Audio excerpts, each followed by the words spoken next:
¿Qué tal? ¿Cómo están amigos y amigas de esta comunidad? Muchas gracias por ser parte de la misma. Sin duda alguna, la reforma al Poder Judicial es determinante para todo lo que se puede presentar después. ¿Por qué les digo esto? Porque ha habido ya diversas voces de manera excelsa que hablan de la necesidad de la reforma fiscal en nuestro país, sobre todo para poder generar mayores recursos para el próximo gobierno. Es uno de los puntos que se ha estado discutiendo en el entorno de Claudia Sheinbaum, pero ella ha dicho, una reforma fiscal por el momento no me apura mucho. Tenemos otra manera, por supuesto, de llevar a cabo nuestros proyectos, entre estos lo que es la recaudación, pero también todo un plan estratégico para fomentar las inversiones, para generar riqueza y para que la distribución de la riqueza sea la más adecuada. Hay un tema ahí que brinca en todo esto y que es el llamado impuesto a los ricos. Usted recuerda que hace ya algunas semanas hubo un reporte del Observatorio Fiscal de la Unión Europea. Ese reporte daba cuenta que un impuesto mínimo de 2% a la riqueza de los multimillonarios de todo el mundo podría generar una recaudación tributaria de 250.000 millones de dólares al año, según los reportes. Según un cálculo hecho por diversos medios y particularmente por este observatorio, en México, un impuesto de ese tipo podría generar ingresos al fisco por al menos 3.476 millones de dólares o 59.821 millones de pesos, lo que equivale a más de tres veces el presupuesto de la Secretaría de Cultura, el presupuesto anual. En México hay al menos 10 personas con un patrimonio que supera los 1.000 millones, entre quienes se encuentran, por supuesto, Carlos Slim, Germán Larrea, Ricardo Salinas Pliego, María Asunción Aramburu Zavala, Alejandro Balleres, y en conjunto tienen una fortuna de casi 173.800 millones de dólares, según la lista de multimillonarios de Forbes. De ahí que un impuesto mínimo de 2% sobre esa riqueza, bueno, podría generar casi 60.000 millones de pesos en ingresos tributarios al año. El Observatorio Fiscal asegura que un impuesto mínimo a la riqueza de los multimillonarios tiene tres ventajas. Recauda ingresos que se pueden invertir en educación, salud, infraestructura y en la transición energética.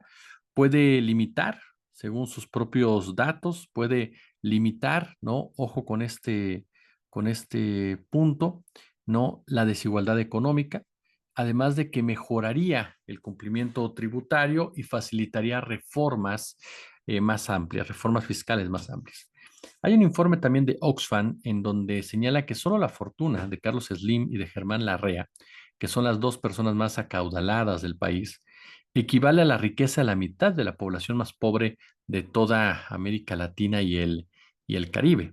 De hecho, los mismos multimillonarios están de acuerdo con que se les cobre más impuestos, por lo menos es lo que dijeron en el marco del Foro Económico Mundial de Davos de este año, en donde un grupo de 250 millonarios instó a los gobiernos del mundo a que les cobren impuestos a sus riquezas para poder financiar servicios e infraestructura pública en beneficio de la sociedad. Ojo, ellos piden este impuesto, no cree usted que porque son almas caritativas, nunca lo han sido. Si fueran así, pues no hubieran permitido que la desigualdad llegara a los niveles que ha llegado. Lo hacen porque el mismo sistema como tal se está colapsando en ese marco. Es tanta la desigualdad ya que existe entre los más ricos y los más pobres, que ya no está haciendo negocio para los de arriba, que ya tienen que empezar a ver la manera en cómo activar una economía que ellos mismos han ido chupando en cada oportunidad que tienen, porque ese es el gran dilema hoy por hoy del capitalismo. Ha sido tan rapaz, sobre todo en su rama del neoliberalismo, que ha ido hundiendo a poblaciones en la miseria. Ha ido saqueando completamente los países en beneficio de unos cuantos y resulta que esos cuantos pues dependen muchas veces del consumo de los que han dejado sin nada. Y cuando tú ya no tienes nada, pues difícilmente puedes consumir algo más de lo que es necesario, de lo que es básico. Entonces, estos mismos grupos han ido precarizando el empleo, han ido precarizando los derechos laborales, han ido precarizando los salarios, convirtiéndose ya en un cuello de botella en donde tienen tanto y tanto y tanto dinero que comienza ya a pudrírseles.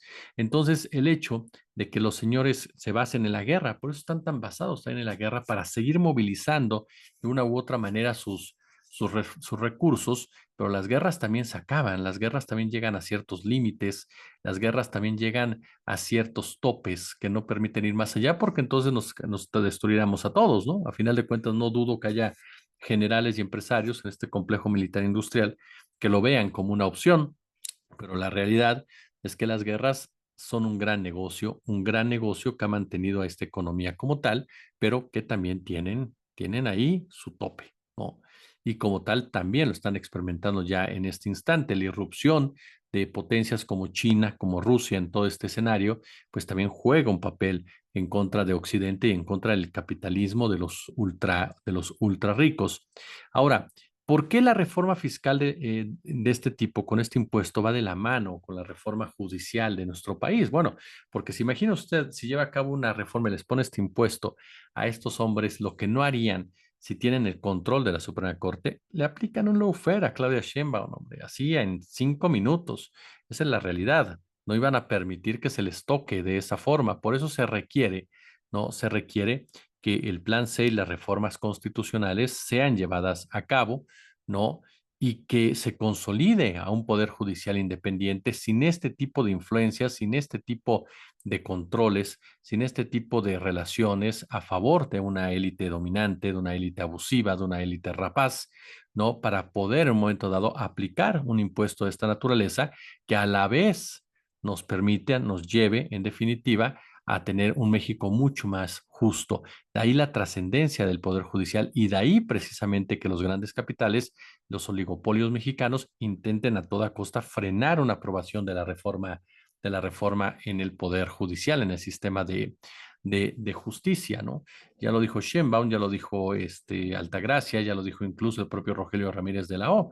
Hay mucho que recaudar todavía antes de plantear este aumento de impuestos que nos va a confrontar directamente con los ricos.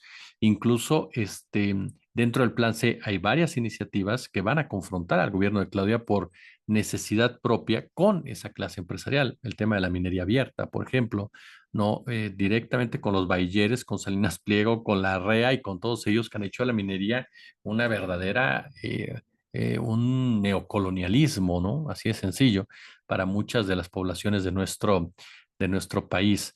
Ahora, uno de los principales escollos con los que se topa el intento de grabar a la plutocracia se encuentra en esta difundida noción de que las contribuciones fiscales frenan el crecimiento, ¿no? Que obviamente es un relato neoliberal, ¿no? Cuando se deja de cobrar impuestos a los dueños de grandes capitales, estos son invertidos, según ellos, en todo tipo de empresas productivas que generan empleo y a la larga benefician al conjunto de la sociedad paparruchas, ¿no? Esa es la verdad de las cosas. O sea, se trata de la famosa economía del goteo, de la derrama, cuya lógica, o mejor dicho, cuya ilusión, reside en que solo los ricos saben cómo usar el dinero, lo cual es lo que les decía hace unos días. Hemos dejado la discusión económica en manos de los ricos, ¿no? En pensar que ellos sí lo saben hacer y por lo tanto saben impulsar el desarrollo y por lo tanto hay que dejarlo todo en sus manos. ¿Cuántas veces no escuchamos a gente decir, no, es que tal empresario sabe generar empleos? Por lo menos sabe generar empleos. Fox, por ejemplo, ¿no? Decían, es que es empresario, pues por eso sabe generar empleos. Pues no, no generó muchos empleos, ¿no? A final de cuentas, porque no se trata de que los empresarios sean todólogos ni que sepan y tengan la solución de todo. La realidad es que los empresarios, muchos de los grandes empresarios, no estoy hablando de los medianos, de los empresarios grandotes, son gente que heredó su fortuna y como tal, no, lo que han hecho es administrar y aprovechar dádivas políticas, pero no han sido los grandes dadores del bienestar social, ¿no? Incluso, mire, si fuera incorrecto, si fuera correcto, incluso si fuera correcto este dogma, es de una inmoralidad insalvable. ¿Por qué? Porque se basa en la premisa de que los ultra ricos deben hincharse de lana, ¿no? Hasta que sus fortunas, como pasa, sean tan inconmensurables que se derramen hacia los escalones inferiores de la pirámide social, ¿no? O sea, qué poca abuela. Sin embargo, décadas de neoliberalismo han probado que la famosa trickle down no solo es inadmisible desde un punto de vista ético, sino que para colmo resulta absolutamente falsa.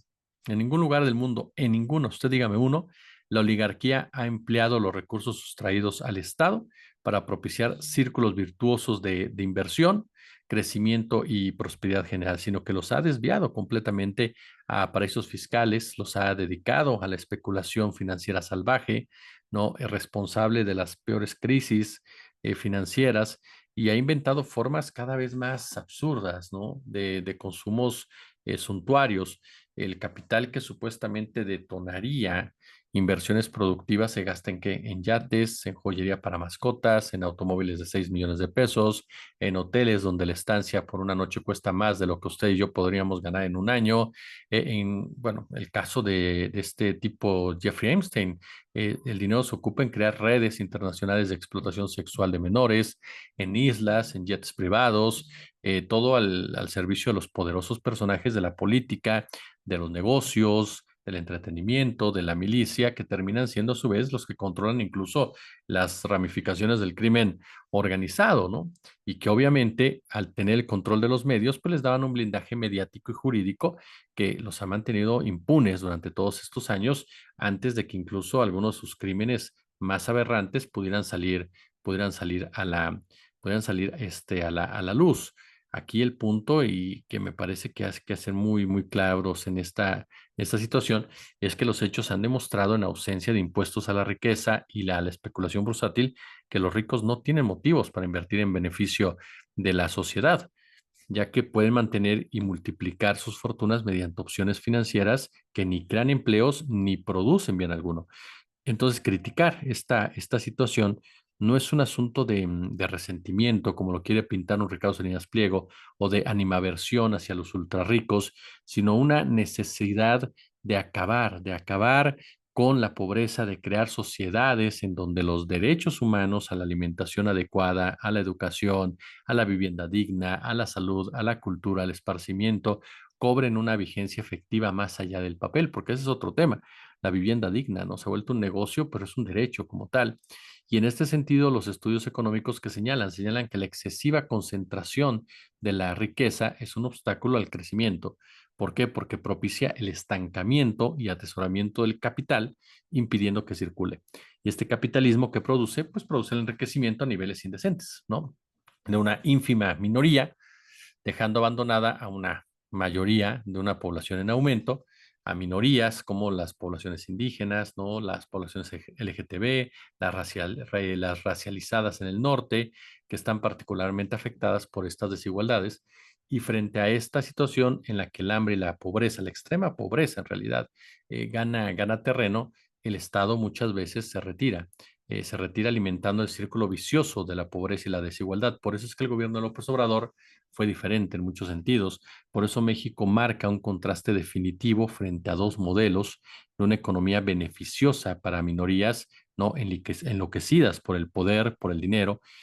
Por ejemplo, en la Argentina, ¿no? O sea, la diferencia entre México y Argentina es brutal, en donde el dominio liberal anarcocapitalista que maneja este señor Javier Milei, ¿no? Arrasa con todo principio sobre justicia social y equidad, todo para favorecer un ideal de capitalismo de libre competencia sin Estado. Y el otro es Ecuador, con Noboa, ¿no? Donde la hegemonía de una poderosa oligarquía desde el 2017 ha conducido al país a las condiciones de subdesarrollo estructural que se crean superadas por décadas desarrollistas de los 60 y de los 70 del siglo XX, junto con una espeluznante inseguridad ciudadana por la violencia del narcotráfico, la extorsión, que se agudizaron en 3 años y que están destrozando completamente la vida, las esperanzas y el futuro de los ecuatorianos. El tema con Andrés Manuel López Obrador es que su gobierno ha logrado avances sociales de enorme significación, que han hecho de México un país ejemplar para el progresismo de la nueva izquierda en América Latina.